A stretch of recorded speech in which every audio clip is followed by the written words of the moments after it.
ज्ञानदाभिराम बरू विधि महाविद्यालय और मारवाड़ी सम्मेलन गुवाहाटी ग्रेटर शाखा के संयुक्त तत्वावधान में हेपाहोर रंगाली बिहू का आयोजन जेबी लॉ कॉलेज के प्रांगण में किया गया, जिसका शुभारंभ बिहू पताका रोहण से किया गया। इसी कड़ी में डॉक्टर भूपेन हजारिका, जुबीन गर्ग, ज्योति प्रसाद अग्रवाल, विष्णु प्रसाद राभा के अलावा ज्ञानाभिराम बरू व अन्य जातीय शहीदों को स्मृति तर्पण कर श्रद्धांजलि दी गई। इस अवसर पर आयोजन समिति ने अध्यक्ष दीपक पोद्दार, महासचिव डॉक्टर ऋषभ ज्योति बोरा, जेबी लॉ कॉलेज की अध्यक्ष डॉक्टर मालविका तालुकदार, संरक्षक कैलाश काबरा, बिहू समिति के कार्यकारी अध्यक्ष डॉक्टर शुभाशीष महंत, उपाध्यक्ष नवीन सेकिया और रमेश कुमार चांडक, सहसचिव डॉक्टर ऋषिकेश राजकुमार और अरविंद सराफ, सहायक सचिव श्रीमती कृष्णा शर्मा, रवि सुरेखा के अलावा अन्य कई पदाधिकारी उपस्थित थे। अगले चरण में बिहुवती प्रतियोगिता आयोजित की गई। अपराह्न कार्यक्रम में विशिष्ट व्यक्तियों का बिहू मंच पर सम्मान समारोह आयोजित किया गया।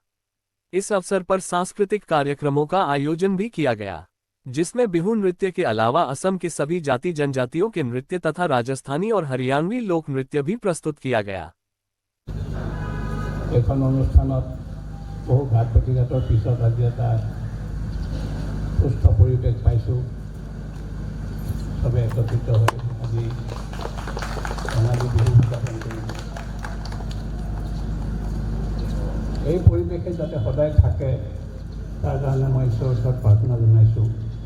কাৰণ এইখন অনুষ্ঠানৰ লগত আমি ওতঃপ্ৰোতভাৱে জড়িত। ইয়াতে শিক্ষা অৰ্জন কৰিছিলোঁ, ইয়াতে শিক্ষকতা কৰিছিলোঁ, ইয়াতে গভৰ্ণিং বডীৰ মেম্বাৰ হিচাপে কাম কৰিলোঁ। অৱশ্যে তাত যিখিনি কথা জড়িত আছিল তাতকৈ বহুত আগুৱাই পেলাই মনৰ লগত এটা সম্পৰ্ক হৈছিল অনুষ্ঠানখনৰ। আৰু বিচাৰোঁ সবেই এইখন অনুষ্ঠানক আন্তৰিকতাৰে ভাল পাওক আৰু যোনে যেনেকৈ পাৰে ইয়াৰ উন্নতিৰ কাৰণে যিয়ে যেনেকৈ আগবঢ়াব পাৰে আগবঢ়াই নিয়ক। এইখিনিয়ে মোৰ আটাইতকৈ অনুৰোধ। বহু ধুনীয়া ভৱিষ্যত আছে এইখন অনুষ্ঠানত আৰু এদিন এই অনুষ্ঠান গৈ বিশ্ববিদ্যালয়ৰ ৰূপ ল'ব বুলি মোৰ দৃঢ় বিশ্বাস। এইখিনিকে মই এই হেঁপাহৰ ৰঙালীত কিবা ভাষণ ৰাখি পেলাই আমনি দিব খোজা নাই। আজিৰ এই যৌথ প্ৰচেষ্টাত বৃহত্তৰ গুৱাহাটী মাৰোৱাৰী সন্মিলন আৰু আমাৰ জ্ঞানদাভিৰাম বৰুৱা মহাবিদ্যালয়ৰ পৰিয়ালবৰ্গৰ যৌথ প্ৰচেষ্টাত যিটো ইয়াতে আয়োজন কৰা হৈছে অনুষ্ঠানৰ, তাৰ সাফল্য মই কামনা কৰিছোঁ। মই নিজে আজি শাৰীৰিকভাৱে ইয়াতে উপস্থিত থাকিব নোৱাৰিম, কাৰণ বিশেষ জৰুৰী কামত মই অকণমান বাহিৰলৈ যাব লগা হ'ল। তথাপিতো ৰাতিপুৱা মই আহিছোঁ আপোনালোকক সকলোকে লগ পাবলৈ, ছাত্ৰ ছাত্ৰীসকলক লগ পাবলৈ, অধ্যাপক অধ্যাপিকাসকলক লগ পাবলৈ আৰু মনৰ ভাৱ অকণমান কৈছোঁ যে মোৰ যথেষ্ট ভাল লাগিছে, আনন্দ লাগিছে। যদিও মই এই কলেজখনৰ ছাত্ৰ নাছিলোঁ, কিন্তু আপোনালোকে হয়তো নাজানে মই ইয়াতে ইনভিজিলেটৰ হিচাপে আহিছিলোঁ। যেতিয়া উকিল আছিলোঁ তেতিয়া ইনভিজিলেটৰ হিচাপে আহি পেলাই পৰীক্ষা নিয়ন্ত্ৰণত সহায় কৰিছিলোঁ। তাৰপিছত গভৰ্ণিং বডীৰ সদস্য হিচাপে ইয়ালৈ আহিছিলোঁ আৰু এতিয়া এটা গুৰুৰ দায়িত্ব দিয়া হৈছে। পাৰিম নে নোৱাৰিম মই নাজানো, জব কৰোঁ নাস্তি চেষ্টা কৰিম আৰু আপোনালোকৰ সহায় সহযোগ কামনা কৰিম। সকলোৰে যৌথ প্ৰচেষ্টাত এই কলেজখনৰ উত্তৰ উন্নতি কামনা কৰিম আৰু চিন্ময় চৌধুৰী কোৱাৰ দৰে এখন মহাবিদ্যালয় নহয়, এখন ডিমড ইউনিভাৰ্চিটি হওক, প্ৰভিঞ্চিয়েলাইজ হওক, সেইখিনি মই আশা কৰিম। আৰু এই ক্ষেত্ৰত মই মোৰ যিখিনি কৰণীয় সেইখিনি নিশ্চয়কৈ মই চেষ্টা কৰি যাম। এইখিনি কৈ সকলোলৈ শলাগ সম্ভাষণ আৰু শুভেচ্ছা জনাইছোঁ। আমাৰ এই হেঁপাহৰ ৰঙালী বিহু অনুষ্ঠানটোক মই সভাপতি হিচাপে আন্তৰিক শুভেচ্ছা জনাইছোঁ। সকলোকে মোৰ অভিনন্দন জনাইছোঁ, নমস্কাৰ জনাইছোঁ। আৰু মই ক'বলৈ সুখী হৈছোঁ যে আজি মাৰোৱাৰী সন্মিলন গুৱাহাটী গ্ৰেটাৰ আৰু জেবি ল কলেজ যুটীয়া প্ৰচেষ্টাত এটা আমি পদক্ষেপ আগবঢ়াই লৈ যাবলৈ বিচাৰিছোঁ, যাৰ এটাই মূল উদ্দেশ্য আমি একেই। অসমীয়া সমাজ কেতিয়াও বেলেগ নাছিল আৰু কেতিয়াও বেলেগ হ'বও নোৱাৰে। আমি একেলগে আছিলোঁ, একেলগে থাকিম। অসমত থকা গোটেইখিনি মানুহে অসমীয়া মানুহে বিহু ভাল পায় আৰু বিহু আমাৰ এটা মাধ্যম হয় আমাৰ ফূৰ্তিৰ মাধ্যম, আমাৰ জাতীয় উৎসৱৰ মাধ্যম। আমি সকলোৱে মিলি এইটো পালন কৰিব লাগে, নিয়মবোৰ জানিব লাগে, সেয়ে আমাৰ চেষ্টা। আৰু ভৱিষ্যত আমাৰ যিখিনি আহিব লগা যুৱাসকল আছে, ছাত্ৰ ছাত্ৰীসকল, তেওঁলোকে যাতে এই মূল উদ্দেশ্যটো বুজি পায়, সেইটো আমাৰ এটা চেষ্টা। ধন্যবাদ। এতিয়ালৈকে আমাৰ গুৱাহাটী ইউনিভাৰ্চিটিৰ উপাচাৰ্য তেখেত আহি পাবহিয়ে আৰু জনোৱা মতে। আৰু আমাৰ মহাধিবক্তা চিন্ময় চৌধুৰী ছাৰ তেখেত ইতিমধ্যে প্ৰাক্তন মহাধিবক্তা তেখেত চিন্ময় চৌধুৰী ছাৰ তেখেত ইতিমধ্যে উপস্থিত হৈছে। আৰু লগতে আৰু বিশিষ্ট গণ্যমান্য ব্যক্তি আমন্ত্ৰণ কৰি অনা হৈছে, তেওঁলোকো আহিব। তেওঁলোক আহিছে ইতিমধ্যে, কেইবাগৰাকীও উপস্থিত হৈছে। আৰু সাংস্কৃতিক অনুষ্ঠানটোতো তেখেতে বহুতো শিল্পীকে আমি আমন্ত্ৰণ জনাইছোঁ। সেই বিষয়ে আমাৰ শৰ্মা ছাৰে ক'ব, উৎপল শৰ্মা ছাৰে ক'ব। তেখেত যিহেতু সাংস্কৃতিক সম্পাদক, তেখেতে জনাব আপোনালোকক বিশেষ।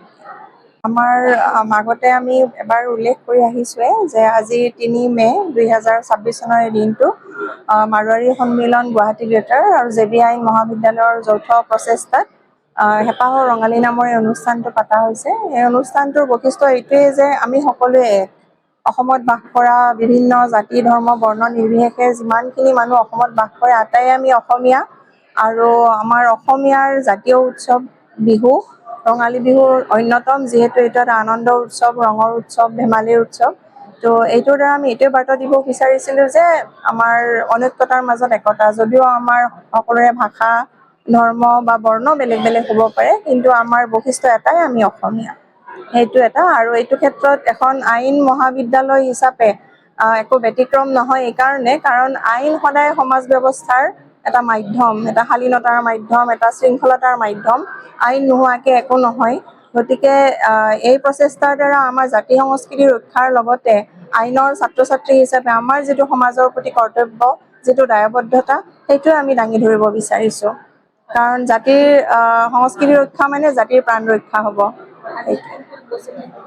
প্ৰথমতে আমি বিহু উদযাপন সমিতিৰ পৰা শুভেচ্ছা জনাইছোঁ, ধন্যবাদ জনাইছোঁ। আচলতে আমাৰ এটা মটো আছিলে যে বিহু বুলি ক'লে ডক্টৰ ভূপেন হাজৰিকা, ভাৰতৰত্ন ভূপেন হাজৰিকাই কৈছে, অসমীয়া জাতিৰ ই আয়ুস ৰেখা, বহাগত জাতিয়ে স্নান কৰে, মলিয়ন বস্ত্ৰ সলায়। এটা প্ৰাকৃতিক উৎসৱ, যেনেকৈ বসন্তত গছে নতুন ৰূপ লয়, প্ৰকৃতিয়ে সজায়। এই যিটো আমাৰ জাতি গঠন প্ৰক্ৰিয়া, আমি যিটো কওঁ যে কালচাৰেল এছিমিলেশ্যন, যিটো যে আমি বিহুৰ মাজেদি অসমীয়া জাতি গঠন প্ৰক্ৰিয়াটোক আমি সেইকাৰণে আগবঢ়াই নিব খুজিছোঁ। তাত মাৰোৱাৰী সন্মিলন গুৱাহাটী গ্ৰেটাৰ, জে.বি. ল' কলেজ এনেকৈ আছে। আৰু আমি নাম দিছিলোঁ হেঁপাহৰ ৰঙালী। হেঁপাহৰ ৰঙালী, তাত এটা খুব আৱেগিক বিষয় এটা জড়িত হৈ আছে। আমি ইয়াতে ছাত্ৰ ছাত্ৰীৰ এইখন এখন আইন মহাবিদ্যালয়, আৰু আইন মহাবিদ্যালয়ৰ ছাত্ৰীসকলে খুব আনন্দেৰে ইয়াতে এটা আমি শ্ৰেষ্ঠ বিহুৱতীৰ এটা মানে খিতাপ এটা আমি ঘোষণা কৰিছিলোঁ। তাত প্ৰথম পুৰস্কাৰটো 10,000, 8,000 আৰু তৃতীয় পুৰস্কাৰটো আছিল 6,000। খুব ধুনীয়াকৈ আমাৰ আপ টু 6 ছেমিষ্টাৰ ছোৱালীয়ে নাচিছে। আমাৰ জাজসকল আছিল খুব একদম সাংঘাতিক ধৰণৰ জাজ। তেওঁলোকে ইমান প্ৰেইজ কৰিছে, আমি ভাল লাগি গৈছে যে আইন মহাবিদ্যালয়, আইনৰ দৰে নিৰস এটা বিষয়, তাৰ মাজতো ছাত্ৰ ছাত্ৰীসকলে আমাৰ সাংস্কৃতিক যিটো পৰম্পৰা সেইটো চিন্তা কৰিছে। আৰু আমাৰ যিটো আজি কালচাৰেল প্ৰগ্ৰাম, আমি অলপ ব্যতিক্ৰমী ধৰণে ভাবিছোঁ। আমাৰ ইয়াতে বাগুৰুম্বা এটা নৃত্য আছে, বড়ো নৃত্য, যিটো বিশ্ব ৰেকৰ্ড হৈছে। তাৰপিছতে আছে আমাৰ ঘোৰতাল নৃত্য। আমাৰ শাস্ত্ৰীয় কণ্ঠশিল্পী মিতালী দে, তেখেতে বৰগীত গাব। তাৰপিছত আছে আমাৰ ঘোৰতাল। তাৰপিছত আমাৰ একক নৃত্য আছে। তাৰপিছত বিশ্বভাৰতীত অধ্যয়নৰত শ্ৰেয়সী ৰাউত, তেওঁ 3টামান গান গাব। তাৰপিছতে গাব কৃষ্ণা ডেকা, তেওঁ আমাৰ ইয়থ ফেষ্টিভেলৰ গ'ল্ড মেডেল পাইছে। লোকসংগীতত কটকত গ'ল্ড মেডেল পোৱা প্ৰিয়ংকা শৰ্মা, তেওঁ লোকগান গাব।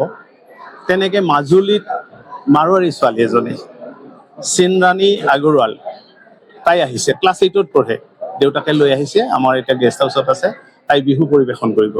আৰু হাৰ্টথ্ৰব জুবিনৰ টানা দেৱৰাজ, তেওঁ এতিয়া খুব জুবিনৰ প্ৰিয় গান গায়, তেওঁ গাব, আমাৰ আমন্ত্ৰিত বিহু দল আছে। এনেধৰণে আমি প্ৰগ্ৰেমটো কৰিছোঁ আৰু আমি